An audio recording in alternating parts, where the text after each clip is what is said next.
Before we dive in, smash that subscribe button, hit like, and drop a comment. Trust me, you'll want to stay for this one. The knock came at 2:14 a.m. Not the kind that woke the neighborhood or rattled windows, but a slow, deliberate tapping, the kind that made the hairs on the back of your neck rise before your mind could understand why. Detective Erin Hale wasn't even supposed to be awake, yet something had pulled her from sleep minutes earlier, as if her instincts sensed the storm about to hit. By the third knock, she was already at her apartment door, tension tightening her chest. When she opened it, the hallway was empty, except for a single brown envelope lying neatly on her welcome mat. No footsteps. No voices. No echoes of someone fleeing down the stairwell. Just silence. The envelope wasn't marked with a stamp or name. No return address. But the moment she picked it up, she felt the weight inside, not heavy, just enough to be unsettling. She carried it to her kitchen table, switched on the overhead light, and opened it. Inside was a single Polaroid photo. A young woman, early 20s, standing in the middle of a dimly lit street. Eyes wide. Hands tied in front of her. A strip of blue tape over her mouth. Behind her, the faint outline of a warehouse. Erin leaned closer and noticed something else written at the bottom, in shaky black ink. Help her. Before 4 a.m. Erin checked the time on her phone. It was 2:17 a.m. That gave her less than 2 hours. She grabbed her badge, gun, and jacket and rushed out the door. The Polaroid burned in her mind as she sped through the streets of Ridgeway, a city known more for quiet suburbs than midnight kidnappings. But this wasn't random. It was targeted. Someone had delivered that photo to her personally. And they wanted her involved, fast. When she reached the precinct, the night shift officers were startled to see her moving with such urgency. Erin slammed the photo onto her partner's desk. Detective Mark Sloan, older and calm under pressure, squinted at the image. "Where'd you get this?" he asked. "Someone left it at my door. No knock-and-run prank, Mark. This is real." He examined the background, tracing the faint shape of the warehouse. That could be Pier 9. Or one of the abandoned structures off Hunter Street. Hard to tell. Erin pointed to the woman's shadow. "Look at the angle. Light source is overhead, probably a street lamp. Industrial zone maybe." Mark nodded. "We don't have time to get a team. Let's move." They headed out, but something gnawed at Erin the entire drive. Why her? Why now? And who was the woman? The Polaroid held no context, no signature, no clues except the ticking countdown. As they approached the industrial district, the night grew colder, the streets emptier, the air heavier. Erin scanned every warehouse, every alley. Then she saw it, a single street lamp flickering beside a rusted building with large broken windows. The same eerie glow from the photo. Pier 9. Her heartbeat pounded as she and Mark exited the car and approached the building. The metal door hung slightly open, swaying with the wind. Erin pushed it gently, her flashlight cutting through the darkness inside. "Police," she called out. "If anyone's here, make yourself known." Silence answered. They entered cautiously, boots crunching over broken glass. Rows of crates filled the space, casting long shadows. The building smelled of rust and damp concrete. Erin's flashlight caught something ahead, a small piece of blue tape stuck to the floor. The same blue tape covering the woman's mouth. Mark's voice dropped. "Erin, over there." In the far corner, illuminated by the thin beam of Erin's flashlight, sat a single wooden chair. Ropes dangled from its arms. The floor beneath it was scuffed, disturbed, as if someone had been sitting there, struggling, fighting. But the chair was empty. Erin's stomach tightened. They were too late. Then, from behind a stack of crates, something flickered. A soft glow. Erin approached slowly and found a phone propped upright, recording. The screen displayed a paused video. She pressed play. The woman from the Polaroid appeared, still tied, still terrified, but now she was speaking. The tape had been removed. "Detective Hale," the woman whispered hoarsely, "he said you'd come. He said you'd understand why he chose you." Erin froze. The woman looked directly into the camera, eyes trembling. "He told me to tell you, the next clue is where you least expect it." The screen went black. But 1 second later, a new image flashed on the display, a picture of Erin's own apartment door. The same door where the envelope had been left. Only this time, there was something new in the photo. A bloody handprint, smeared across the wood. Erin's breath caught in her throat. Someone had been inside her home. And whatever this case was, it had just become personal. Erin Hale drove back to her apartment with her pulse hammering against her ribs, every stoplight feeling like a taunt from whoever had invaded her space. The bloody handprint wasn't just a threat, it was a message. A warning. Or worse, an invitation. Mark followed behind her, headlights cutting through the empty 3 a.m. streets like quiet guardians. Neither spoke over the radio on the way. There was nothing to say that wouldn't make things heavier. When they reached the building, Erin's apartment door looked unchanged from the outside. No broken lock. No splintered wood. No signs of force. But when Mark shined his flashlight on the surface, the dried smear of dark red paint, or what looked like blood, was unmistakable. It stretched across the wood in a deliberate arc, like a signature left for her and no one else. Erin steadied her breathing. If he was inside, I need to know what he touched. Mark nodded. We'll clear it first. They entered cautiously, weapons drawn, scanning each room. The kitchen. Empty.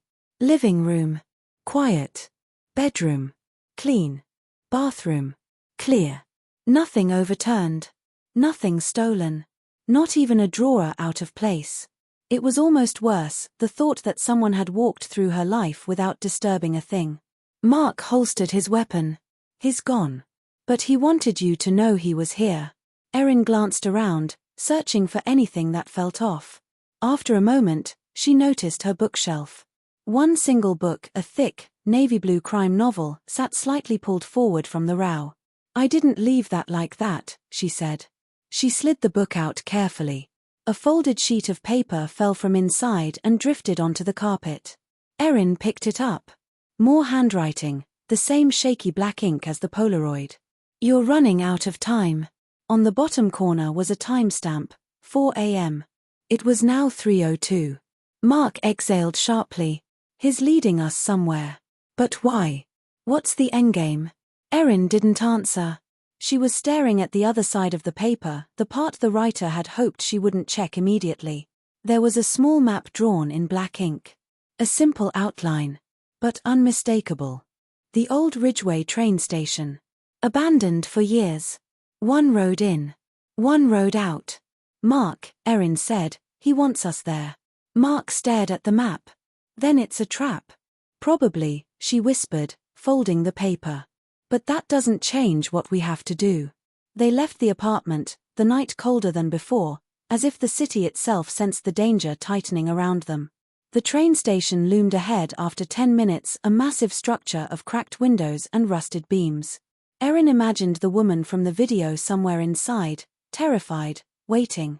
But the unease in her chest told her this was bigger than a kidnapping. Much bigger. As they approached the entrance, Mark lowered his flashlight beam. We need backup. We don't have time, Erin said. If the timestamp means something, we've got less than an hour. They stepped inside. Shattered tiles crunched beneath their boots. Graffiti covered the old ticket booths. A thick silence settled over the space, broken only by faint drips of water from a leaking pipe overhead. Their flashlights swept across the walls, revealing dust-covered benches and torn train schedules from decades past. Then Erin noticed something strange, a flicker of blue light coming from the far end of the station. Do you see that? She whispered. Mark nodded. That's deliberate. They followed the faint glow until it led them to a door marked maintenance. The blue light pulsed from underneath it, steady and rhythmic. Erin put a hand on the doorknob. It turned easily. Inside, a small portable projector sat on a crate, pointed at the wall. A video was already playing, grainy, unstable footage shot indoors. The woman from the Polaroid again. But something was different now. She wasn't tied. She wasn't gagged. She wasn't crying. She was calm. Almost eerily calm. Detective Hale, she said, her voice steady. If you're watching this, then he's already 2 steps ahead. He told me to give you a message. Erin felt her throat tighten. The woman leaned closer to the camera. He said the person you least suspect is the reason this all started. Mark shot Erin a glance. What does that mean? Before Erin could answer, the woman on screen added something that froze them both. And detective, he said you're not supposed to trust the man standing next to you. The video cut to black. The projector suddenly shut off. The room went dark. Mark slowly raised his flashlight. Erin, listen to me. I didn't. But he stopped mid-sentence. Because at that exact moment, a loud metallic clank echoed through the station, the unmistakable sound of a large door slamming shut somewhere behind them. Someone else was inside. And they were no longer alone. The sound of the metal door slamming echoed through the abandoned train station like a warning shot. Erin's pulse spiked, her flashlight trembling for a split second before she forced her grip steady. Mark instinctively stepped in front of her, scanning the darkness. "Stay behind me," he whispered. The irony burned. Only minutes earlier, a recorded message had told her not to trust him. But she pushed the thought aside. Whatever game the unknown puppet master was playing, she couldn't let paranoia destroy her focus. A slow scrape echoed from the station's far corridor, like a boot dragging across old tile. Erin lifted her gun. "Whoever's there, show yourself." The scraping stopped. A moment later, a voice drifted out of the shadows, distorted, low, almost calm. "Detective Hale, you're right on time." Erin felt a cold rush sweep through her chest. The voice wasn't coming from a hallway. It was echoing through hidden speakers, bouncing off the walls, enveloping them. Mark cursed softly. "He's been watching us from the start." The voice continued. "I thought you'd come alone, Erin. I warned her. The person beside you is your biggest obstacle." Her eyes darted to Mark again. His jaw was clenched, expression unreadable in the dim light. "We're not playing your game," Erin shouted. "Where is the woman from the video? Where is she now?" The voice chuckled. "You think she was a victim? You still haven't understood." A sudden hum filled the air, electricity flickering through old wires. Row by row, overhead lights inside the station flickered to life, revealing a long path leading to the central platform. And standing on that platform was the woman. Alive. Unharmed. Hands clasped calmly in front of her. No signs she'd ever been tied or in danger. Erin and Mark both raised their guns. But the woman didn't flinch. She smiled, a slow, unsettling smile that didn't reach her eyes. "You made it," she said softly. Erin's voice hardened. "Who are you? Why bring me into this?" The woman stepped closer, heels clicking lightly on the dusty floor. "This isn't about a kidnapping. It's about a truth someone wants hidden. A truth he believes only you're capable of uncovering." "He?" Erin asked. "The man behind the messages." The woman shook her head. "No. I'm the one behind all of it." Mark stiffened. "You staged your own abduction?" Her smile widened. "To get your attention, Detective Hale. And it worked." Erin felt her chest tighten. "Why me?" "Because your partner," the woman said, turning her gaze to Mark, "has been lying to you for years." Erin froze. Mark's expression hardened instantly. "Don't listen to her. This is exactly what she wants. She's trying to split us." "That's what he said you'd say." The woman tilted her head. "But Detective Hale, have you ever wondered why every major case you've worked on, every single one, somehow leads back to him being the first officer on the scene? How every suspect that slips through your fingers disappears in districts he used to patrol?" Erin's grip tightened on her weapon, her heart pounding in her ears. Mark stepped forward. "Erin, look at me. She's manipulating the facts. You know how criminals twist the truth." "You mean like how you never mentioned working in Ridgeway before joining the detective unit?" The woman cut in sharply. "Or how one of your old informants vanished 3 years ago, the same week you transferred?" "I can pull police records too, detective." Mark's face drained of color. Erin stared at him. "Mark, is any of that true?" He didn't answer immediately, and in that moment of silence, the entire investigation, every clue, every message, every instinct twisted together into something darker. "Erin," he finally said, voice low, "there are things I haven't told you. Things from before we partnered." But I swear to you, I'm not the enemy here. Then who is? Erin demanded. The woman took a step back into the light. My brother, she said quietly. Your partner put him away. Framed him. And because of that, he died in prison. I'm here to finish what he couldn't. Erin felt the air leave her lungs. Mark's voice dropped. Her brother was a gang enforcer. He confessed to murder. He confessed after you threatened his family, the woman snapped. After you cornered him behind a bar with no cameras. After you made him choose between prison or a coffin. Erin's world spun. She had trusted Mark. With her life. But now. A sudden movement snapped her back. The woman reached inside her coat. Erin raised her weapon. Don't, she shouted. The woman pulled out. Not a gun. A phone. She tapped the screen and tossed it to Erin. Play it. Mark lunged. Erin, don't. But Erin had already hit play. The audio recording crackled for a moment before a familiar voice filled the air. Mark's voice. Threatening. Cold. Calculated. The recording was old, but unmistakable. Erin looked at him, betrayal burning in her eyes. Mark swallowed hard. Erin. I can explain. No, she whispered. You can't. The woman stepped back. Now you understand why you were chosen. Erin lifted her gun and pointed it at Mark. Mark slowly raised his hands.